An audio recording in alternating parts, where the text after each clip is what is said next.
August 23rd, 1948. We got up at 7 a.m. and had a good breakfast prepared by Miss Hees. We left Plymouth at 8:45, headed for Dearborn, where we had to get a new tire. We left Dearborn at 10:17 a.m., having completed all business. At 11 a.m., we shifted drivers and high drove until 1 p.m., where Dave took over. We had a slight radiator leak, so we stopped at a gas station and fixed the trouble. We ate at 12:45. State line of Michigan and Ohio at 12:15, crossed the beautiful Maumee River at 1:15. Bowling Green at 1:45.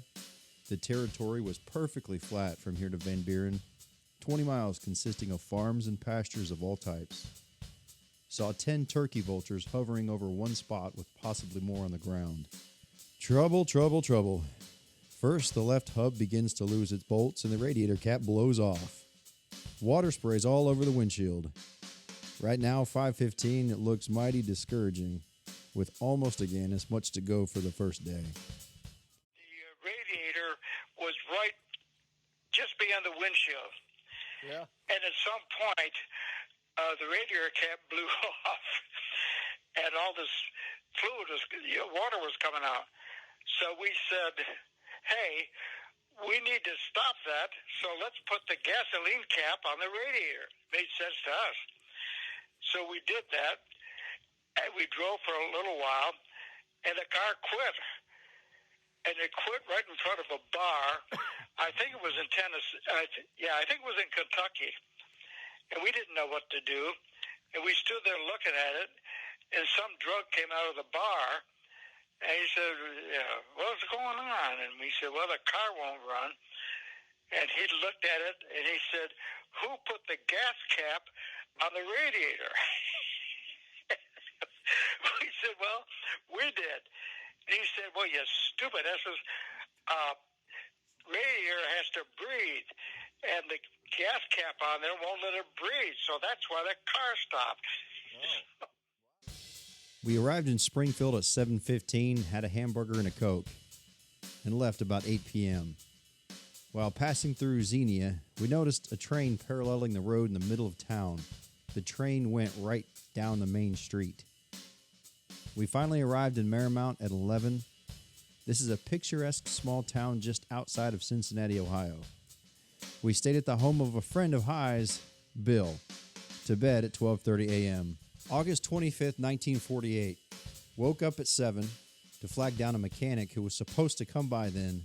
We missed him. At about 8:30, we heard a commotion up the road. We found that the milk truck was run off the road and was driving through the pasture to the gate. We could hear the milkman and his wife cussing clear across the road. When he finally got back on the road, he asked the farmer when he could come over and fix the fence. The farmer said, I reckon I'll patch it a bit myself. Upon examination in woods nearby, I found it to consist largely of tulip trees, bur oak, black locust, flowering dogwood, hickory, and poison ivy. About 10:45, High arrived from Friendship with a mechanic. He did a little adjusting, about $4.50 worth, and we were all set. We were on the road about 11:15 a.m. Arrived in Port Smith, Ohio about 12:05 for a bite to eat and a general checkup.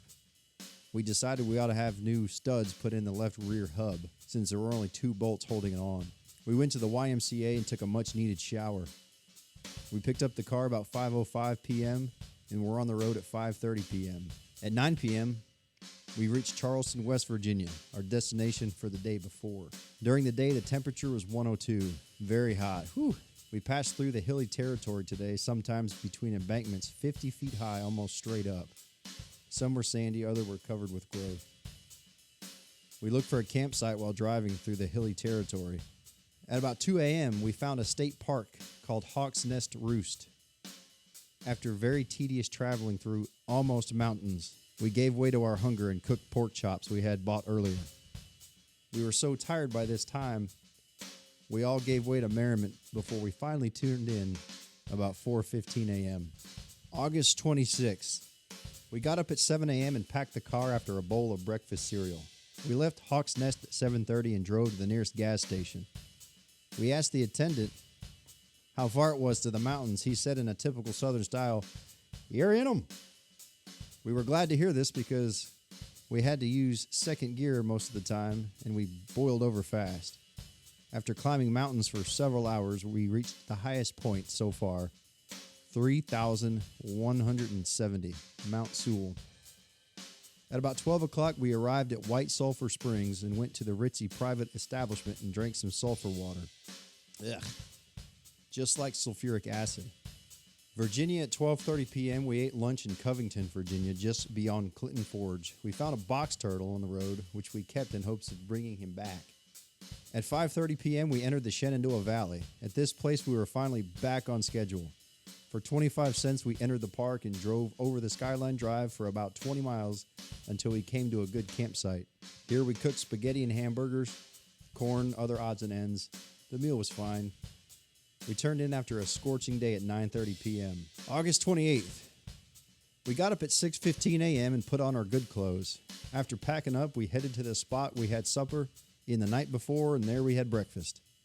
At 9 a.m., we looked for a place to park so that we might walk up and down the mall and see all the sights. However, we soon discovered the parking spaces were not to be had and almost ended up paying for a conducted tour.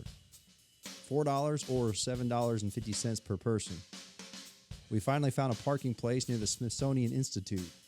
So we started with the main building here and then the Friar Art Gallery. Our next stop was a Washington Monument, 555 feet tall. We took the elevator up and walked down. 15 feet thick at the base, 18 inches at the top, sways 1/250th of an inch in the gale. It has sunk 2 inches since it was made. From here, we went to the Lincoln Memorial by the reflecting pool. We had to rush to the White House before it closed, so we went there next. We weren't allowed to see much of this, however. The stateroom, the red and green rooms were all we could see. No pictures were allowed to be taken inside here, nor the Capitol building. Being near lunch, we decided to go stop and get a bite to eat. First, we got a hotel room at the Emory Hotel. After lunch, we continued to the mall, to the Archives building where all the famous documents are kept. The more important ones were on the Freedom Train at the time, however. Next, we took a conducted tour through the Capitol building. We went through a room called the Whispering Room. A person can carry on a conversation in this room with the acoustics arranged in such a way. Also, in this room, each state sent a famous man statue, of which 39 were present. 9 states haven't sent statues in yet. Next, we went to the National Gallery of Art, in which there were about 90 galleries. Following this, we went to the Museum of Natural History. We found this very interesting, but only had about a half an hour here. We saw all kinds of stuffed birds and animals and several skeletons of prehistoric animals before it closed. Being between 97 and 102, we decided to take a shower. After being refreshed, we had supper. Referring back to noon, just after lunch, when we returned to the car, discovered the turtle was gone. There were all sorts of tales as to its whereabouts. We went to the site of the Ford Theater where Lincoln was shot and where the Lincoln Museum now stands. This proved to be very interesting for 12 cents. We went to a late show after this, but it proved to be too hot to be enjoyed. We had a light snack before we went to bed at 12 a.m.